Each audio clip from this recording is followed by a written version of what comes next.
കുറച്ച് ദിവസമായിട്ട് കാർഡ്ബോർഡ് കൊണ്ടുള്ള ക്രാഫ്റ്റുകളാണ് കൂടുതലും മൈൻഡിലേക്ക് വരാറുള്ളത്. അപ്പോൾ ഇന്നും അങ്ങനത്തെ ഒരെണ്ണമാണ്. ഇങ്ങനത്തെ ഒരു പീസ് ഓഫ് കാർഡ്ബോർഡ് കൊണ്ട് നമുക്ക് ഈ ഡെസ്കിലൊക്കെ വെക്കാൻ പറ്റിയിട്ടുള്ള മിനിമൽ ആയിട്ടുള്ള ഒരു പ്ലാൻ ഹോൾഡർ ഉണ്ടാക്കിയെടുക്കാം. ഒരു കുഞ്ഞു പീസ് ഓഫ് കാർഡ്ബോർഡ് എടുക്കുക, ഈ കാണുന്ന രീതിയിലൊന്ന് മടക്കി കൊടുത്തിട്ട് സെൻറ്ററിൽ ഒരു ഹോൾ ഇട്ട് കൊടുക്കുക. നിങ്ങളുടെ പ്ലാന്റിൻ്റെയും പ്ലാൻ പോട്ടിൻ്റെയും ഒക്കെ സൈസ് നോക്കിയിട്ട് ഈ ഒരു ഹോൾ ഇട്ട് കൊടുത്താൽ മതി.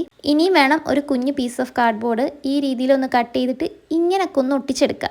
എല്ലാം ഒട്ടിച്ച് കഴിഞ്ഞിട്ട് ഇങ്ങനെ ആയിരിക്കും ഉണ്ടാവുക. ഇപ്പം തന്നെ പെയിൻറ്റ് ചെയ്യേണ്ടായിരുന്നു, ഞാനൊരു ആവേശത്തിന് കയറി പെയിൻറ്റ് ചെയ്തതാണ്. ഈ 2 ഹോളും കൂടെ ക്ലോസ് ചെയ്തിട്ട് വേണം പെയിൻറ്റ് ചെയ്യാനായിട്ട്.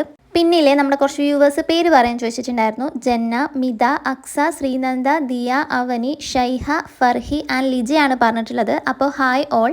ഇനിയാണ് കേട്ടോ ശരിക്കുള്ള പെയിൻറ്റിങ് ചെയ്യേണ്ടത്. അപ്പോൾ ഞാൻ പേസ്റ്റൽ ഗ്രീനാണ് കൊടുത്തിട്ടുള്ളത്. വേറെ ഡിസൈനും കാര്യങ്ങളൊന്നും ചെയ്തിട്ടില്ല, കാരണം മടിയാണ്. ദെൻ ആ പ്ലാന്റിനെ ആ ഒരു ഹോളിലേക്ക് ഇറക്കി വെച്ച് കൊടുക്കുക. അപ്പോൾ ഇതാണ് ആ ഒരു മിനിമൽ ആയിട്ടുള്ള പ്ലാൻ ഹോൾഡർ. സിമ്പിൾ അല്ലേ? എല്ലാവർക്കും ട്രൈ ചെയ്ത് നോക്കാവുന്നതേ ഉള്ളൂ. അപ്പോൾ ഈ ഒരു ഐറ്റം ഇഷ്ടമായിട്ടുണ്ടെങ്കിൽ ലൈക്ക് ചെയ്യാൻ മറക്കണ്ട.